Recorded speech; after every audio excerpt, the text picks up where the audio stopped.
E depois nós vamos abrir Carta aos Hebreus, capítulo 11, versículo 1 e versículo 6, que também é conhecido dos irmãos.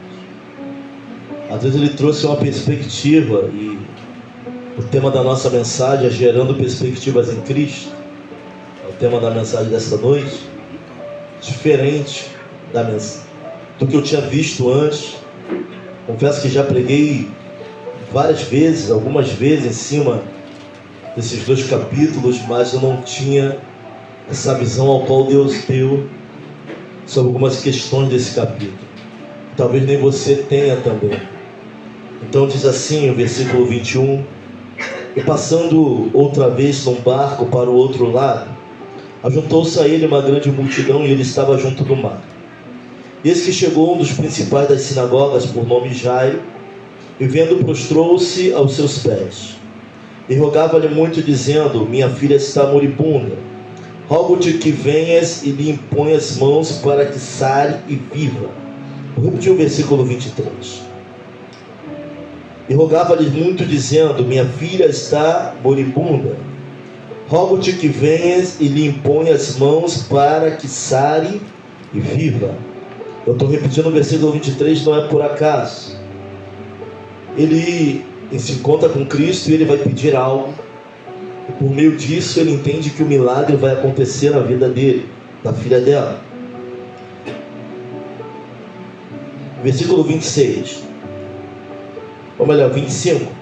E certa mulher que havia 12 anos tinha um fluxo de sangue, e que havia padecido muito com muitos médicos, e despedindo tudo quanto tinha, nada lhe aproveitando, isso antes indo a pior, ouvindo falar de Jesus, veio por detrás entre a multidão e o tocou na sua vestimenta, porque dizia... Olha só, nós vimos que aqui que Jairo pensava algo, e agora a mulher, ela dizia com ela, dentro dela: se tão somente tocar nas suas vestes, sararei. Só até aqui. Carta aos Hebreus, capítulo 11, versículo 1. Ora, a fé é o firme fundamento das coisas que se esperam e a prova das coisas que não se veem. Versículo 2: porque por ela os antigos alcançaram testemunho. E agora o versículo 6, para encerrarmos a nossa leitura. Ora, sem fé é impossível agradar, porque é necessário que aquele que se aproxima de Deus creia que Ele existe, que é galardoador dos que o buscam. Só até aqui, curve sua face, vamos orar ao Senhor. Pai querido, eterno Deus, nós te louvamos e agradecemos o teu nome.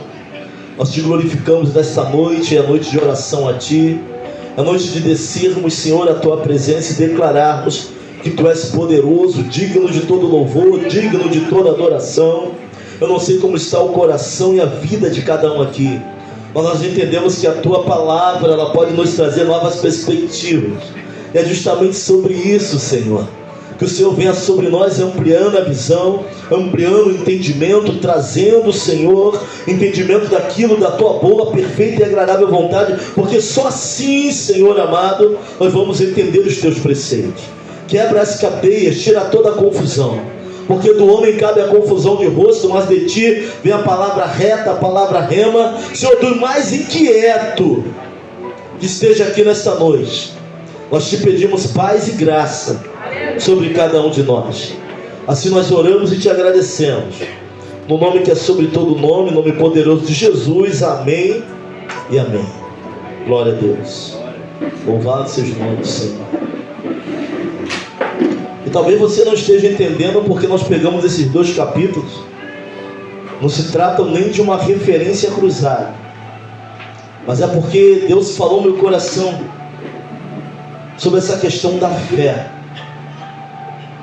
Quando eu falei aqui que o tema da mensagem é sobre perspectivas, gerando perspectivas em Cristo, perspectiva tem como significado aquilo que você consegue ver ao longe, aquilo que os olhos alcançam desde um certo lugar, chama-se de perspectiva.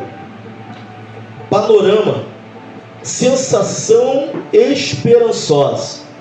Ou seja, tudo aquilo que meus olhos alcançam a partir de um determinado local, de um determinado momento, aquilo que meus olhos conseguem vislumbrar, aquilo que os nossos olhos conseguem ver, é uma perspectiva. Se os olhos alcançam, ainda que não tenha acontecido, mas eu consigo ver, a partir de um determinado ponto. Quando eu falo assim, eu tenho uma perspectiva para o ministério, eu tenho uma perspectiva para o meu crescimento esse ano, é aquilo que meus olhos conseguem ver a partir de um determinado local, a partir de um determinado momento.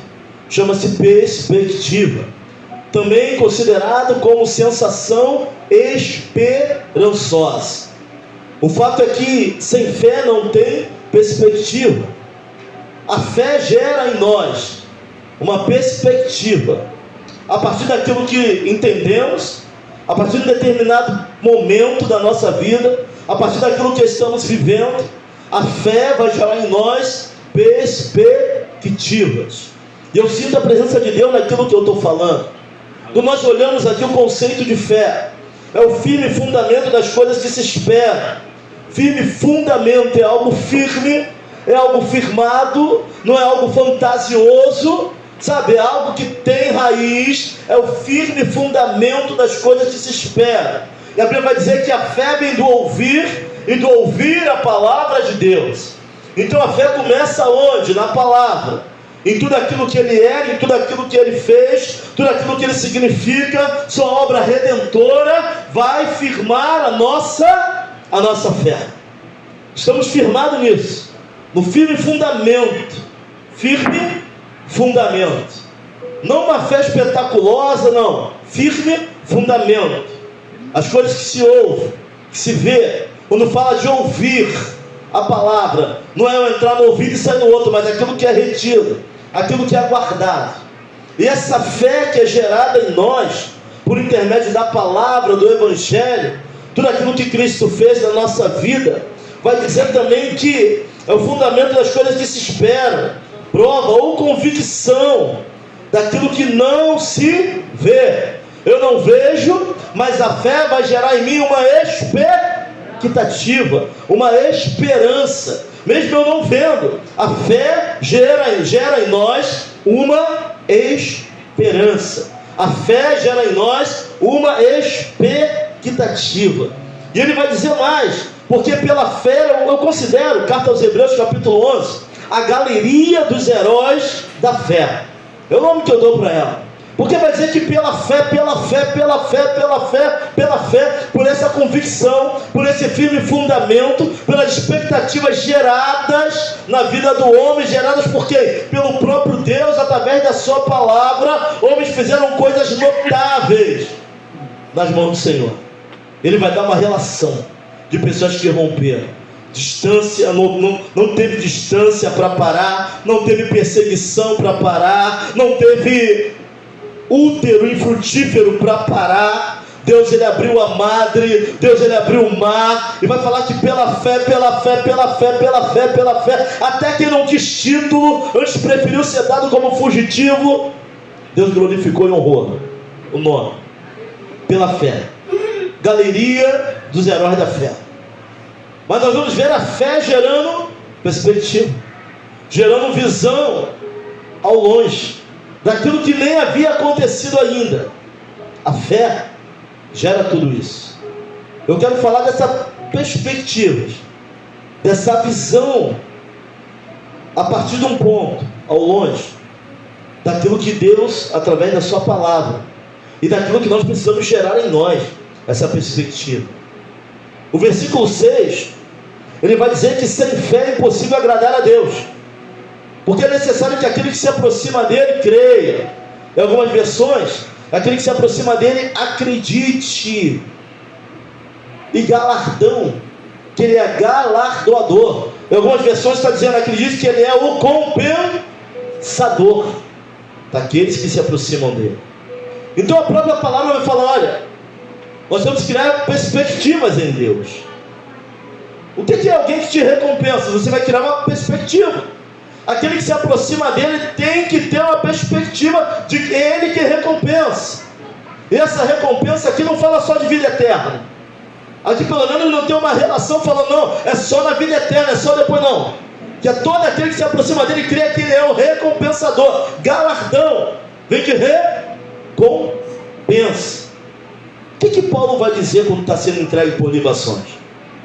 Combati o bom combate, encerrei a carreira, guardei a fé. E a fé trouxe que perspectiva para a vida de Paulo? Agora já me é esperada a coroa. A perspectiva de Paulo, onde o olhar dele alcançava, não era mais aqui na terra, era algo sobrenatural. A palavra trouxe uma perspectiva para Paulo, e essa perspectiva eu começo a entender através da Bíblia, que o que vai influenciar nela também é a vida que estamos vivendo. É a nossa realidade influencia também nessa perspectiva. Ah, pastor, mas da perspectiva, o meu olhar mais longe, ele é formado através da fé e da palavra. Mas a nossa realidade influencia nessa perspectiva. Isaías, no seu chamado, ele está vivendo no meio de um povo de lábios o quê? Ele se considerava alguém o quê? É o que ele vai falar. Dentro daquilo que ele está vendo, ele vai falar, ai de mim, que vou perecendo. A perspectiva dele, que ele estava vendo era uma, mas a realidade dele era outra. Para você entender melhor o que nós estamos falando nessa noite, quando nós entramos em Marcos capítulo 5, nós vamos ver aqui um homem chamado Jairo. Esse homem é um dos principais da sinagoga, e ele sabia que Jesus estava passando. Ele tem a filha o quê? Moribunda. Alguns estudiosos vão dizer que como principal da sinagoga, ele era responsável pela administração, do louvor, do ensino, não sei. Isso alguns historiadores vão falar sobre isso. Eu só sei que ele era alguém que estava envolvido de forma direta na sinagoga, na pequena igreja judaica. De forma direta ele era envolvido, isso eu sei. Dos principais, fazia parte da liderança. Ou seja, judeus e aqueles que andavam com Cristo tinham seus impasses, suas dificuldades. Mas ele vai esquecer o título, ele vai esquecer a capa, ele vai esquecer tudo aquilo que ele era. Eu peço a você que preste atenção aqui em mim, em nome de Jesus. Ele vai esquecer tudo aquilo que ele era, porque ele está com um problema dentro de casa. E a expectativa que ele vai gerar de Cristo é daquilo que ele ouviu falar de Cristo. Pastor, por que o senhor está falando isso? Porque ele vai dizer assim: eis que chegou um dos principais das sinagogas, por um nome chamado Jairo, e vendo, prostrou-se aos seus pés. Primeira coisa, ele precisa das mãos, porque ele mesmo vai dizer para o Senhor: se o Senhor for até a minha casa, estender as mãos sobre a minha filha, ela vai ficar curada. Qual é a expectativa de Jairo? Ele ouviu falar o quê? Que Jesus, quando impunha as mãos, pessoas eram o quê? Curadas. Eu falei que a fé vem do ouvir. O que ele ouve de Cristo? Que por onde ele passava, eu estou entendendo, que ele que estendia as mãos e a filha dele seria curada. Então a expectativa de Jairo era o quê? Levar Jesus até a sua casa, para que ele estendesse as mãos e a filha dele fosse curada. É por isso que a palavra diz que nós temos que conhecer a Deus e prosseguir em conhecer, porque as nossas expectativas do que Ele vai fazer vão em cima do conhecimento de quem Ele é. Amém ou não amém? Amém. O que ele conhecia de Jesus, Jairo? Que se ele pôsse as mãos, as pessoas eram o quê? Então na mente de Jairo, em meio às suas expectativas, ele quer que Jesus vá até onde? Na casa dele. Para chegar na casa dele, para que ele viesse estender o que? As mãos, para que a filha dele fosse o quê? Curada. Essa era a expectativa de Jairo, mediante aquilo que ele ouve na palavra. Eu quero te fazer uma pergunta e você não vai responder para ninguém. Qual é a tua expectativa de Cristo? Essa é a questão. As pessoas, de acordo com aquilo que elas ouvem e aprendem, elas vão criando o quê? Expectativa. E por algum motivo Jesus vai preencher a sua expectativa. Por que o senhor está falando isso, pastor? Porque no meio do caminho vai chegar alguém com uma expectativa maior do que a de Jairo, e totalmente diferente. Qual é a expectativa da mulher do fluxo de sangue?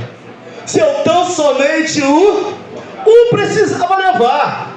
A outra diz que não, que tão somente ela, porque ela ouviu falar que dele saía poder. Então não precisava nem estender as mãos, bastava ela, não precisava nem ele olhar para ela. Mas qual era a realidade realidade dela? Impura, suja, imunda. Se andasse no meio das pessoas, poderia até ser apedrejada e ser morta. Então ela não poderia chamar a atenção.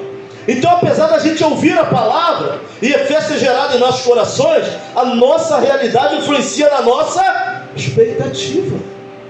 Talvez a tua expectativa seja pouca, porque a tua realidade está muito ruim. E nesse caso, aquilo que se aprende da palavra precisa ser um norte sim da nossa expectativa, independente da nossa realidade. Temos que fazer da nossa expectativa em Cristo algo maior do que a nossa realidade ruim hoje. Pessoas têm pouca expectativa. Pastor, mas eu ouço a palavra, eu estou aqui, eu estou no domingo, quarta-feira, mas se a expectativa é pouca ou quase nada, é devido à realidade que é ruim demais. Mas olha a expectativa dessa mulher, independente da realidade ruim, ela se tão porque dizia com ela. Olha, a Bíblia ela é de um detalhe muito grande. O que ela falava na mente dela? Se eu tão somente o... A expectativa de Jairo, para ser a filha ser curada, tinha que levar Jesus aonde? Na casa dele. Ele tinha que fazer o quê? Estender as mãos. Mas ela não. Ela fala assim, se tão somente eu tocar. E detalhe, ela nem pediu obrigada, não pede permissão. Ela não pede permissão. Ela chega por trás. Se Jesus não fala, só virtude de mim, peraí, quem me tocou? Ela vai embora curada. Pede permissão não. A expectativa dela era tão grande, irmão, que ela não pede permissão, ela não chama atenção, ela não vem na frente de Cristo. Ela fala assim, se tão somente eu tocar. Aí vai falar assim, não, mas Jesus sabia que alguém, sim, é onipotente, mas a narrativa da palavra não vai dizer isso. Então eu não vou entrar nesse mérito. Ela pensa, se tão somente eu tocar. Olha a expectativa dessa mulher, e para tudo. Porque Jesus estava indo para a casa de quem? Porque a expectativa de Jairo era o quê? Se eu levar ele para minha casa, se ele entrar no quarto, se ele estender as mãos, minha filha vai chegar alguém com a expectativa maior. Se tão somente eu tocar. Não sei qual é a tua expectativa, mas parece que quando eles chegam para Jesus, eles já sabem como o milagre vai acontecer. De repente, tu estava zoando o milagre. Sabe, quando chegar no dia tal, quando eu receber tal coisa, quando sair aquela promoção, a minha vida vai mudar. Tua expectativa é em cima do teu conhecimento e não da palavra. Ele precisava ir na casa de Jairo? Vamos lá, Romanos capítulo 8, ou melhor, Mateus capítulo 8 vai falar o quê? Que o centurião chega até Jesus. Olha a expectativa do centurião. Mas Lucas vai dizer que ele nem chega, ele manda os seus amigos. Diferente, tá? Se você for lá, tu vai ver, tem essa diferença de narrativa. Olha a expectativa do centurião em relação a quem era Cristo. Porque ele ouviu falar que só a palavra dele mudava. Um crê que ele tem que levantar as mãos, a outra crê que tão somente tocar, e o outro crê que basta uma palavra. Mas qual a realidade do centurião? Sou homem de comando. Eu falo para você, vai, a nossa realidade influencia, apesar da fé, na nossa expectativa.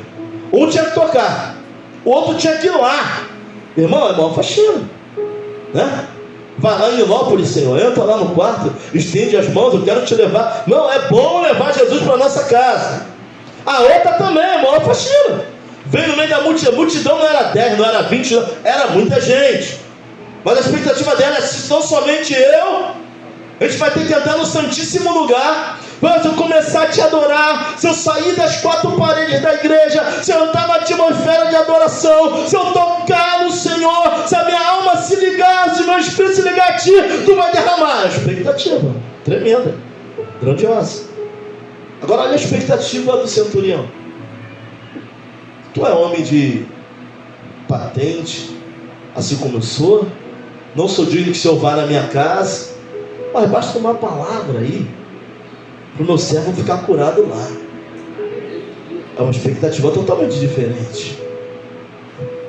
Totalmente diferente. Jesus até trabalha em cima da nossa expectativa. Tem gente que tem vergonha de pedir, tem gente que tem medo de falar, tem gente que é cabreiro de orar. Meu irmão, se eu entreguei a minha vida para Deus, eu vou orar pela minha vida sentimental diante dele, sim. Ele é autor e o consumador de toda a minha vida. Não é pela metade, não.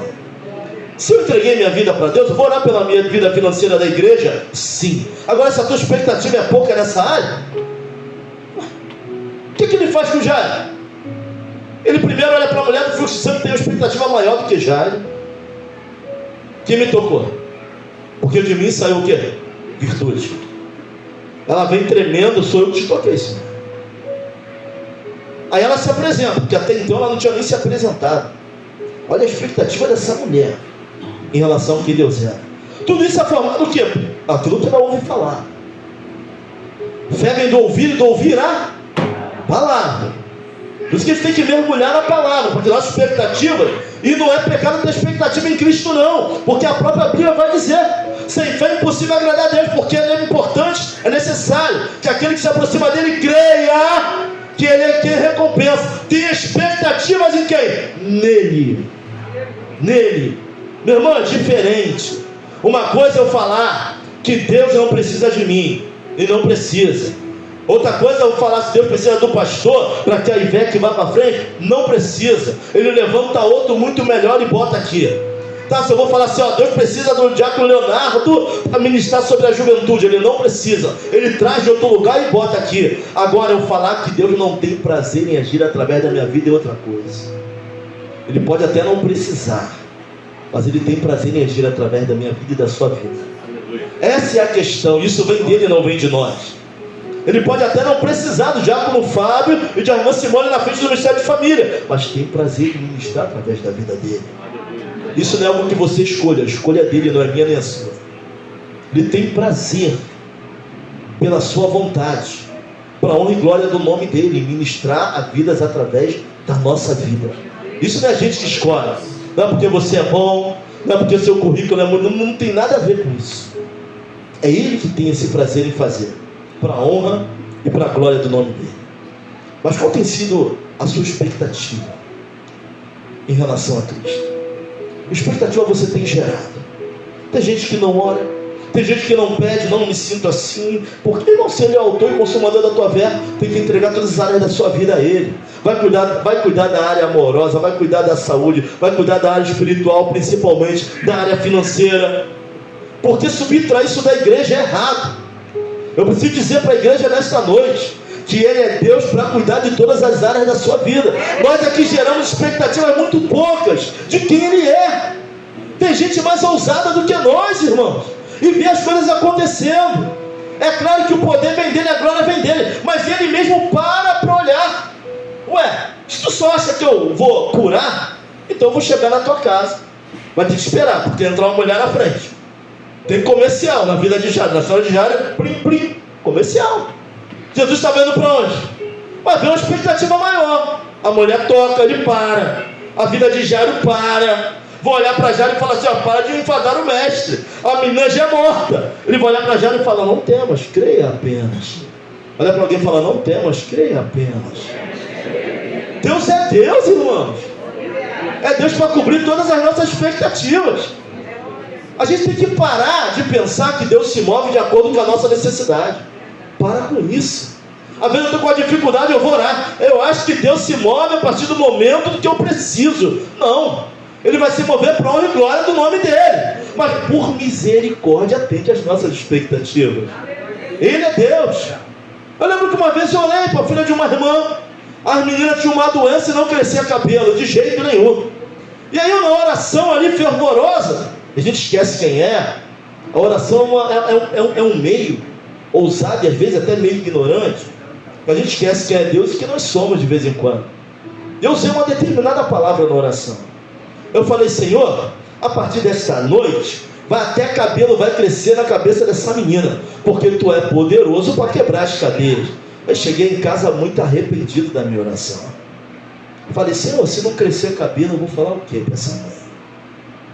Se o Senhor não parar essa doença, que o cabelo da menina caia todo, daqui a 3 meses, o que eu vou dizer do Senhor? Falei, me perdoa, cara. Eu me empolguei, fiz uma oração inconsequente, mas para a honra e glória do Teu nome, faz acontecer. Passou um ano e pouco, a garota com o maior cabelão. Hoje deve ter uns 20, 19 anos, para a honra e para a glória do Senhor. Deus, Jesus preencheu as minhas expectativas. Mas eu tive que voltar lá, fazer uma oração entre eu e o Senhor, entendendo o que eu tinha falado. Mas a oração tem dessas questões. Sabe, algumas coisas não acontecem na nossa vida porque a gente tem medo de pedir, tem medo de falar melindrado em relação a entregar a vida para Deus. Mas a própria palavra vai nos incentivar a ter expectativa nele. Ele é recompensador daqueles que... Quantas orações já não fiz assim, Senhor? Pessoas oraram e não conseguiram. Eu não sei o que elas têm na vida delas, mas eu sei que se eu tenho algo na minha vida, e eu te peço, assim como pessoas oraram e não conseguiram, eu vou orar. E o Senhor vai abrir os céus, porque Tu és poderoso, para que eu venha continuar, para que a minha fé seja... E Deus fez na minha vida o que não fez na vida de outras pessoas. Mas a expectativa qual era das outras pessoas? Eu não sei, porque Deus nos sonda por detrás e por diante. Mas a expectativa de Deus na minha vida é que Ele era poderoso para fazer aquilo que eu estava pedindo. Ué, Jairo vai pedir para Jesus, vai até aqui, a casa dele. Jesus vai fazer o que, só o que Jairo pediu. Vai até a casa e a menina já vai estar o quê? Esse momento, morta. Mas ele é o plano melhor. Nunca chega atrasado, a hora dele é perfeita, a forma dele fazer é perfeita. A menina apenas dorme, não tem problema, porque para ele dormir é só despertar, é algo transitório. Morte para nós é algo permanente, mas ele que é o dono da vida e da morte, para ele isso é transitório. Basta uma palavra, a menina vai e ressuscita, mas ele cumpre a perspectiva de Jairo, passo a passo. Tem gente pensando assim, por quê? Para honra e glória do nome dele. A mulher do fluxo de sangue, se eu somente tocar, ele cumpre a perspectiva dela. Se a intenção dela, ela achava que a cura dela seria tocar, ela tocou e foi. Eu não sei qual é a tua perspectiva, sabe, mas dependendo da nossa perspectiva, dá até para acelerar processo. Pega isso, pega isso. Pastor, dá para deixar de passar pelo processo? Não, mas dá para acelerar processos. Dependendo da nossa perspectiva, dá para aprender mais rápido, dá para passar mais rápido pelos processos. Quem sabe Deus não nos dá a chave das estações. Tem que passar, mas com a chave na mão. Quem sabe? Mas apenas a gente com perspectiva tão pequena, sabe, a gente se tribula tão rápido, se abala emocionalmente, que as guerras da perspectiva é pequena, quando Deus pode fazer mais. Por que às vezes Ele vai falar, nem em Jerusalém vi tamanha fé, nem em tal lugar? Porque a perspectiva nele era muito grande, daquele centurião que nem do povo de Deus era. Não precisa ir lá em casa não. Um tem que levar em casa, glória a Deus. A outra toca, ele nem vê, glória a Deus. E o outro?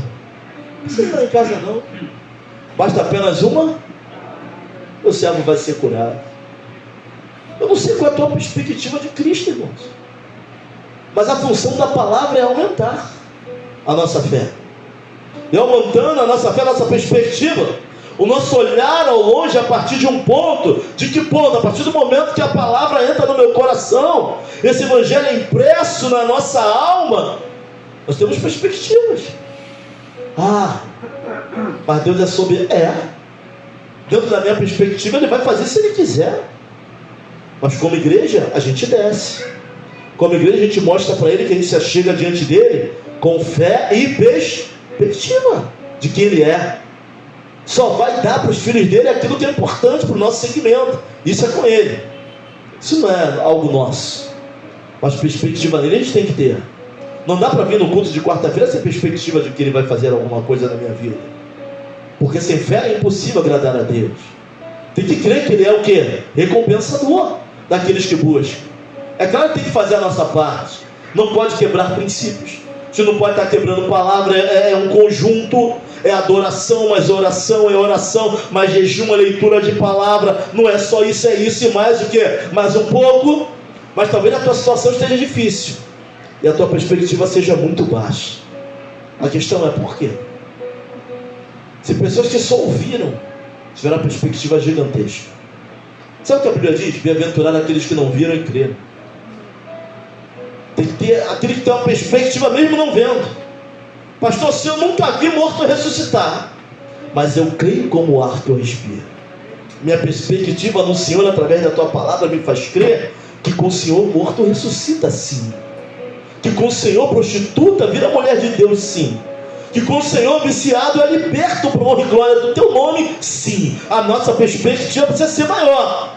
Está desesperado com a realidade, está afundando nas emoções, está com a perspectiva pequena, quando na verdade teria que ser o quê? Grande, porque vem através do quanto você crê nessa palavra. Vem a nossa perspectiva. Estava conversando no meu trabalho com o jovem, e ele falando que ele está atolado, mergulhado nos sentimentos, nas emoções, no passado, devido ao que aconteceu. Eu comecei a falar para ele o que estava acontecendo ao meu redor. Falei, enfermidade nessa área aqui, parente aqui tá ruim, aqui tá doença, aqui tá isso. Aí ele arregalou o olho, tipo assim, para que eu fui abrir a boca? Agora eu vou ter que ouvir o Valdenir com os 4 problemas maiores que o meu. Eu falei, mas de tudo que se deve guardar em vosso coração, porque dele provém todas as saídas da vida. Essa vida é feita de processo, mas existe um dono de tudo isso. Não vai nos dar aprovação maior do que nós conseguimos suportar. Fica firme. Qual a minha diferença para ele nisso tudo? É a perspectiva em Cristo. A perspectiva dele está pequena para a guerra dele. Eu mostrei para ele alguém que tem uma perspectiva, mesmo com guerra. Perspectiva é o quê? O olhar lá na frente, a partir de um determinado momento, naquilo que Deus pode fazer e realizar na nossa vida. Sabe, eu vim aqui nesta noite falar que é necessário aumentar a perspectiva em Cristo. Não adianta a gente estudar e diminuir a perspectiva nele, pelo contrário. Sem fé é impossível agradar. Olha para mim e fala assim, creia, meu irmão. Creia, meu irmão. Aumenta a tua perspectiva, esse olhar ao longe. Perspectiva, que a minha família vai mudar. Está baseada onde? No Deus das famílias. Perspectiva, que Deus pode dar vitória nessa doença. Está baseada onde? No Deus que cura. Perspectiva, que Ele pode mudar a minha visão. Está baseada onde? Ele é o psicólogo dos psicólogos. Perspectiva, que tudo pode melhorar para a honra e glória do nome dEle. Perspectiva, a chuva cai sobre todos, mas em Cristo somos mais que? Tem gente esperando o seu momento para Deus fazer. Você vai ver que cada um que se chega a Ele já sabe o que vai acontecer, já sabe como tem que anunciar. Olha o que Jairo vai falar: vai lá em casa, estende as mãos, ensinando a Jesus a fazer um milagre. Mas é na perspectiva dele de Cristo, é a perspectiva de fé dele naquele momento. Eu vejo Jesus assim, só Deus, irmãos, para ter essa simplicidade. Tá bom, vamos lá, vamos seguir. Vou cumprir a tua perspectiva, tá? Se a tua perspectiva é o fim da tua guerra e acabar só no final do ano que vem, prepare-se para guerrear até o final do ano que vem. Agora, se a tua perspectiva é, Senhor, ainda esse ano tu pode me dar vitória. Se prepara, porque Deus pode fazer um milagre. Perspectiva, Ele vai seguir. A mulher, eu só vou tocar a perspectiva dela. Ele cumpriu a perspectiva. Centurião romano, não precisa não, basta uma cumprida a perspectiva, mediante aquilo que nós ouvimos dele. O que você tem ouvido dele? Mas eu tenho ouvido que ele cura, que ele sara e que ele liberta. E se eu creio nisso, a minha perspectiva nele tem que ser maior do que eu tenho apresentado. Se eu creio de fato nisso, se a palavra gera fé em mim e uma perspectiva num Deus, meu olhar. Paulo tem a perspectiva da coroa da vida, por quê? Porque foi gerado isso no coração de Paulo. O que gera? A palavra. Agora já me é esperado a coroa da perspectiva. Gerado, quem gera a perspectiva? Palavra. Tem que gerar uma perspectiva firme em nossas vidas. Perspectiva que nós vamos para um lugar maior, amém, misericórdia? Que Deus vai quadriplicar essa igreja, amém? Perspectiva, tem que estar nele. Temos que melhorar muito, irmão. Mas é uma perspectiva de que a tua família vai ficar firme, sim, para honra e glória do Senhor. Perspectiva em quem? Agora vamos trabalhar, vamos crer, trabalhando e crendo, caminhando e crendo, obedecendo e crendo. Mas a perspectiva, qual é a tua perspectiva? Que perspectiva você tem gerado? Porque tem gente que limita o próprio poder de Deus na sua vida, irmãos. Perspectiva desse tamanho. não tem uma perspectiva muito grande, não, no meu casamento, na minha família, no ministério. E a falta de perspectiva nos faz querer parar toda hora. Porque a sensação de que esperançosa também é definição de perspectiva. Sabe, a gente está bem aqui porque está bem, aí azeda, aí é deserto, aí não quero mais pregar, quero desistir de... Não. Para quem tem fé é uma perspectiva muito pequena. Toda hora está querendo parar. Vida de crente de montanha-russa, não. Perspectiva. Por caminhar. Combati o bom combate, encerrei a carreira, guardei a fé. Perspectiva longa em Cristo. Baseado em quê? Em fantasias? Baseado em quê? Só em glória a Deus vazio? Não. Baseado na palavra. Deus pode. Servimos um Deus que pode todas as coisas. Tenha perspectiva.